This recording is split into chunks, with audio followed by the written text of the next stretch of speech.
So this is called Against the Weight of a Feather. 9/11 crashes into maths class. The boys whoop and jeer, treat it as a video game. Ooh, wow, yeah! As death unfurls, they laugh with glee. And yes, this is a video game for real. We watch aghast at what appears to be people jumping rather than. The unimaginable is happening. Fractions and equivalences are left behind. What we are seeing does not add up. Numbly, we continue on, the boy still hyper. Ancient history, a jackal-headed god holds the scales, weighing us against the weight of a feather. Well done. And it's about a friend of mine who he survived a motorcycle crash, but her boyfriend was killed. And she was in a coma for a week. And when she woke up, she could see music. It's called What Is Not There That's There. She saw music written upon the air. I see, I said, not really seeing.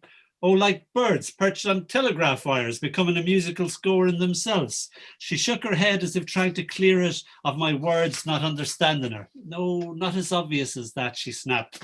I stood corrected. She raised her finger like a baton, but with mordants and accents, clefs, hold and trills. I tried to help her along with her explanation. Like notation, you mean, key signatures and such. I see them in 3D and in color. I could only smile, unable to keep up with her. I have only to pluck them out of the air, set them singing with my beam. I looked at the sky, it did not sing to me. It spoke only of clouds becoming other than the whir of weather that was to be. She hummed the sky softly to herself. I wish I could hear with her eyes. And William James, brother of Henry, in his Principles of Psychology said, an hallucination is strictly a sensational form of consciousness, as good and true a sensation as if there were a real object there. The object happens to be not there. That's all. A good one. I like it. This is again about music, but in a totally different way. Somebody was showing me old movies from 1930 of their family and old pictures, and everybody had the same face. It just changed gender. You know, granddad looked like his granddaughter, and they just shifted, but everybody looked the same. So this is called Like Music Made Visible. You forever always like music made visible, running through my thoughts, memories shaky home movie. Here a grinning granny with half a head most of the time, or an uncle with a cloud upon his head. There the camera elects to look only at the grass, or an aunt always on the edge of a frame, quiet but not quiet, one of the almost theirs. An uncle represented by his shiny new shoes, and a sudden falling shot of skies and a passing bird. These black and white people in their black and white world, moving through silence as if they were swimming through time, flirting now or shying from the camera's gaze as the footage comes to an abrupt stop. But you, forever always like music made visible. Finally, I was on a train going to Cork, and there was these bunch of rowdy Americans who were whooping it up and having a great time, only they were all about 80 or 90. And had the energy of 16 years old, and they were absolutely going mad and telling stories.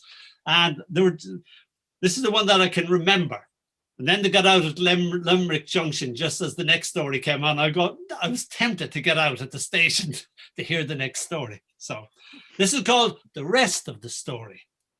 The dried up lake contrived to look both surprised and embarrassed, like a lady in a bad dream wearing no clothes while singing in church or doing the supermarket shop. When I say lake, I mean the body of water that lived up in the old quarry. It always gave us kids nightmares.